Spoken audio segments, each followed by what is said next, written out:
For centuries, the great architects of Western civilization have pursued the ideal of the perfect villa. Both Vitruvius 2,000 years ago and Palladio in the 16th century defined it as the rural home of the gentleman and lady, a home offering respite from the city and civilized, leisurely, contemplative refreshment. We'd recognise that as a boho house rural hotel spa masquerading as a farm, of course. Anyway, in the 20th century, Le Corbusier set the modern benchmark in terms of light, shadow, space. And our next house in Cornwall brings the idea into the 21st century, reimagining the villa as a contemporary Californian home. Perched right on an estuary is a house that seems to defy gravity. The RIBA judges loved the mysterious and dramatic entrance. Zach went to investigate. The 282 square metre, 4-bedroomed house is laid out in an L shape over 2 floors to capture the best of the views. Upstairs, on one side of the double-height entrance, are the main living room, dining area and kitchen. In the other wing, there's a master bedroom, a guest bedroom and a study. Downstairs are 2 more bedrooms, another study and a family room.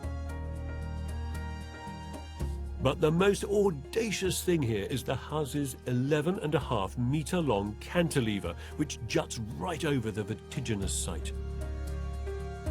It belongs to Helen and Paul, who swapped a hectic London life for a slice of Cornish living. What a house! Oh, wow. Come on in. Thank you. Oh, gosh. Wow. That's one hell of an entrance.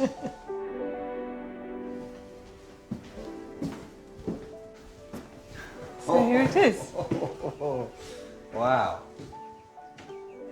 Wow, that's quite unbelievable. What an incredible view. Is this what it was all about? It was a big part of it. It was a change in lifestyle, and it was all about getting the maximum view. And what the architect's done is really extend it hugely. So we've now got a view from pretty much every single room in the house. We were both working flat out in London and just decided that, you know, enough was enough. We wanted more of an outdoor life and to have much more link to the natural environment and the views and the life that you can have with it. They live here with their teenage daughter, Holly. Removing the site's previous house was first on their to-do list. Holly helped get the demolition ball rolling. With the site cleared, over the next 15 months, 12 tons of steel and timber were carefully crafted together to build the frame. But this temple of glass and brick isn't the first of its kind alongside the estuary. Just below is Creek Veen, one of the most famous modernist houses in the UK, built in 1966 by a very young Richard Rogers and Norman Foster.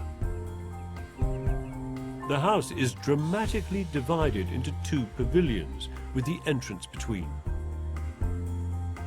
It was built from just blockwork and glass. It was way ahead of its time.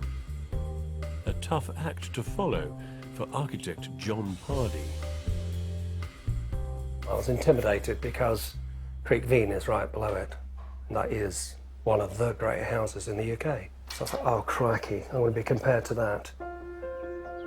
It was very angular, very simple, very beautifully detailed. That's inspiring for any architect. Any great house transcends its time. It has a touch of timelessness. So I wanted to kind of pay respect to it, no way copy it, although the plan pays some homage to the fact it's 2 wings, you enter in the middle. The site also inspired John to draw from America's iconic case study houses. These were 36 prototype homes built between 1945 and 66 to show how new housing could be cheaply constructed during the post-war building boom. This historic experiment was concentrated around Los Angeles and redefined yet again the modernist villa. Most of the case study houses were steel framed. Very thin steel frame will give you a lot of bang for your buck. You can do crazy things, big spans, glass walls, rather than one thing sitting on the other. And then a little later on I realised if you could just stick this house out a bit, you'd be up in the air and it'd be amazing. And by placing that wing out, it faced due south. So it looks straight down the estuary, 7 miles.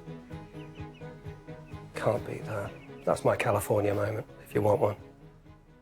But California is not Cornwall, where coastal storms can pack a real punch. We've had 85-mile-an-hour winds full force onto the glass. Against this face Yeah, here. and you see the glass move in that kind of wind. So the doors themselves, the sliding doors, are strengthened with steel bars to cope with that kind of wind loading. And then there's this as well. Was that to do with holding anything up? Yeah, that's a support for the cantilever. So there's a similar one underneath which anchors it to the ground. The original design didn't have those in, but actually we're now quite happy that they're there when we're living here in winter, which we hadn't done before. In addition to the columns, the cantilever has a main anchor, the massive chimney stack that rises right out of the ground. This is actually structural, so it goes the whole way through the building. It's marvellous in the winter. A glass of red wine in front of the log fire, can't beat it. It's fantastic. The level of finish is clean and sharp everywhere. It's quite a pleasure to actually cook, you know, and look out of the sea. When you come up the drive, it's fantastic. You know, you see the sea, but then if somebody's in the kitchen, you see them doing what they're doing and the movement in the room, and it's just really delightful.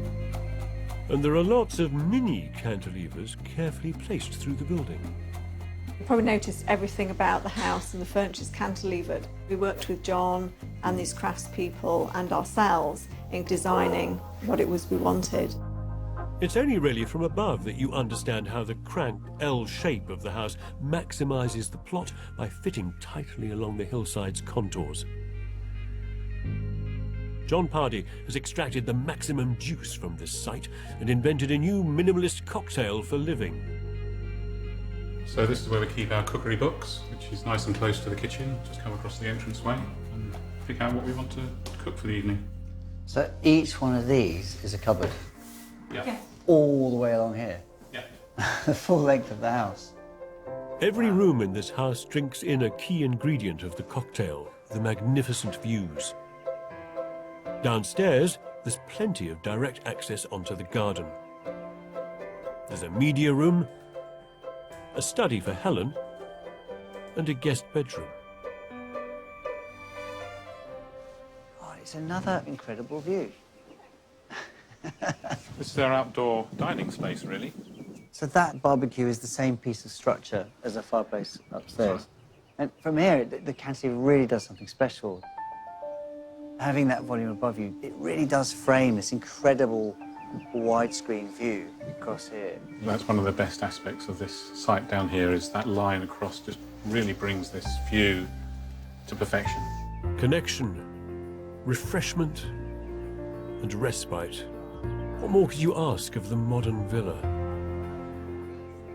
This house does connect with the landscape in a really amazing way. The plan opens up to embrace this terrain, and this incredible cantilever lifts itself up and allows the landscape to go through underneath. That's the masterstroke.